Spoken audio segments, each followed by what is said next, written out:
Welcome to Telangana rise news. ప్రస్తుత నేర స్వరూపం మారిపోయిందని, కొత్త మార్గాల్లో నేరాలు జరుగుతుండటంతో పోలీసులకు పెను సవాళ్లు ఎదురవుతున్నాయని సీఎం రేవంత్ రెడ్డి గారు పేర్కొన్నారు. మరి వీటన్నింటినీ ధీటుగా ఎదుర్కొనేందుకు పోలీసులు ఎప్పటికప్పుడు అప్గ్రేడ్ కావాలని సూచించారు సీఎం రేవంత్ రెడ్డి గారు. మనకున్న రిసోర్సుల ద్వారా మాత్రమే టెక్నికల్ ఛాలెంజ్లను అధిగమించగలమని తేల్చి చెప్పారు. పోలీస్ రిట్రీట్ 2026 కార్యక్రమంలో సమస్యను అర్థం చేసుకుంటే సగం పరిష్కారం దొరికినట్లేనంటూ వ్యాఖ్యానించారు సీఎం రేవంత్ రెడ్డి గారు. పోలీసింగ్ లో హ్యూమన్ టచ్ ఉండాలి, పోలీస్ అధికారులు సమన్వయంతో పనిచేయాలంటూ సూచించారు. ఇక్కడ మరొక ముఖ్యమైన అంశం చూసినాం. రాష్ట్రంలోని అన్ని నియోజకవర్గాల్లోనూ రాజకీయాలకు అతీతంగా అభివృద్ధికి అవసరమైన నిధులను మంజూరు చేస్తున్నామని సీఎం రేవంత్ రెడ్డి గారు వ్యాఖ్యానించారు. మల్కాజ్గిరి పార్లమెంటు నియోజకవర్గంలో ఉన్న 7 అసెంబ్లీ నియోజకవర్గాల్లోనూ 100% నిలుస్తున్నామంటూ తెలిపారు. అభివృద్ధి వేదికలపై రాజకీయాలు చేయడం తనకిష్టం లేదని, ఎన్నికల వరకే ఆ రాజకీయాలు పరిమితం కావాలంటూ పేర్కొన్నారు. కూకట్పల్లిలో పునరుద్ధరించిన నల్ల చెరువు ప్రారంభోత్సవ కార్యక్రమంలో సీఎం రేవంత్ రెడ్డి గారు పాల్గొని చెరువు అభివృద్ధి పనులను పరిశీలించి గంగా హారతి ఇచ్చారు. ఇక్కడ మరొక ముఖ్యమైన అంశం చూసినాం. ఒలింపిక్సే లక్ష్యంగా క్రీడాకారులకు శిక్షణ ఇచ్చేందుకు తెలంగాణలో అన్ని సౌకర్యాలతో పాటు స్పోర్ట్స్ యూనివర్సిటీ నిర్మాణాలుండాలని సీఎం రేవంత్ రెడ్డి గారు స్పష్టం చేశారు. ఒలింపిక్స్, కామన్వెల్త్ క్రీడలకు తెలంగాణ ఆతిథ్యం ఇచ్చేలా ఒలింపిక్స్ లో రాష్ట్ర క్రీడాకారులు సత్తా చాటమే లక్ష్యంగా అత్యుత్తమ క్రీడా ప్రణాళికలు సిద్ధం చేయాలంటూ సూచించారు.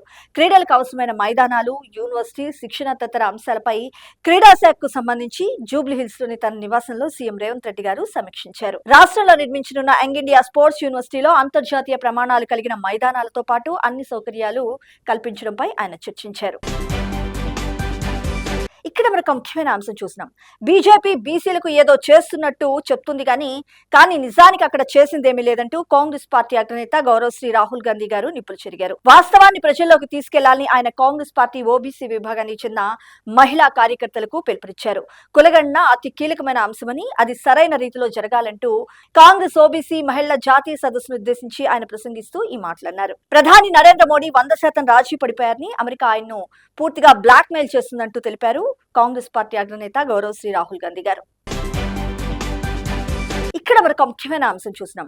బడుగు బలహీన వర్గాల అభివృద్ధి లక్ష్యంగా పనిచేసిన కాంగ్రెస్ లోకి లొంగిపోయిన మావోయిస్టులను ఆహ్వానిస్తున్నామన్నారు TPCC chief MLC Mahesh Kumar Goud గారు. పేదల పక్షాన తమకున్న ఆకాంక్షలు నెరవేర్చుకోవడానికి కాంగ్రెస్ పార్టీ మంచి ప్లాట్ఫామ్ అవుతుందంటూ పేర్కొన్నారు. నిజామాబాద్ జిల్లాలోని రాజీవ్ గాంధీ ఆడిటోరియంలో ఆయన మాట్లాడుతూ దేశంలోని ప్రతి వ్యవస్థ రాజ్యాంగ ప్రకారంగా నడుచుకోవాల్సిందే అంటూ సూచించారు. ప్రజా పాలన, ప్రగతి ప్రణాళికతో ప్రజలకు మరింత మేలు జరుగుతుందంటూ ఆశాభావం వ్యక్తం చేశారు. కొందరు వ్యక్తులు స్వార్థంతో రాజకీయాలకు వస్తున్నారని, అలాంటి వారితో రాజకీయాలు కలుషితమవుతాయంటూ పేర్కొన్నారు. ఇక్కడ మనకు ముఖ్యమైన అంశం చూసినాం. రాబోయే ఆర్థిక సంవత్సరానికి సంబంధించి బడ్జెట్ రూపకల్పన కసరత్తును ఆర్థిక శాఖ స్పీడప్ చేసింది. ఆయా ప్రభుత్వ శాఖల నుంచి వస్తున్న డిమాండ్లు, నూతన ప్రతిపాదనలపై డిప్యూటీ సీఎం మల్లు భట్టి విక్రమార్క గారు సమావేశాల్లో సుదీర్ఘంగా చర్చించి అంచనాలను బేరీజ్ వేయనున్నారు. అనంతరం మరొక 3 రోజుల్లో సీఎం రేవంత్ రెడ్డి గారితో ప్రత్యేకంగా సమావేశమై ఈ బడ్జెట్ కు ఒక తుది రూపు తీసుకురానున్నారు. ఈ దఫా బడ్జెట్ లో ప్రధానంగా విద్య, వైద్యం, ప్రజా సంక్షేమంతో పాటు మౌలిక వసతుల కల్పనకు అత్యంత ప్రాధాన్యత ఇవ్వాలని ప్రభుత్వం నిర్ణయించింది. ఇక్కడ మనకు ముఖ్యమైన అంశం చూసినాం. ఖమ్మం జిల్లా వెలుగుమట్లలో ఇళ్లు కోల్పోయిన వారిలో 410 మంది అర్హులైన పేదలున్నారని, 330 మంది మాత్రం బోగస్ అని తేలిందని మంత్రి పొంగులేటి శ్రీనివాసరెడ్డి గారు వెల్లడించారు. అర్హులైన వారికి త్వరలోనే ఇళ్లు, స్థలాలు ఇస్తామంటూ పేర్కొన్నారు. సీఎం రేవంత్ రెడ్డి గారు ఇచ్చిన ఆదేశాల మేరకు అర్హులకు పట్టా ఇళ్లు ఇస్తాం. ఓఆర్ఆర్ పక్కన నాకు సంబంధం లేని క్రషర్, క్వారీ నాదంటూ బీఆర్ఎస్ నేతలు చిల్లర రాజకీయాలు చేస్తున్నారంటూ మండిపడ్డారు.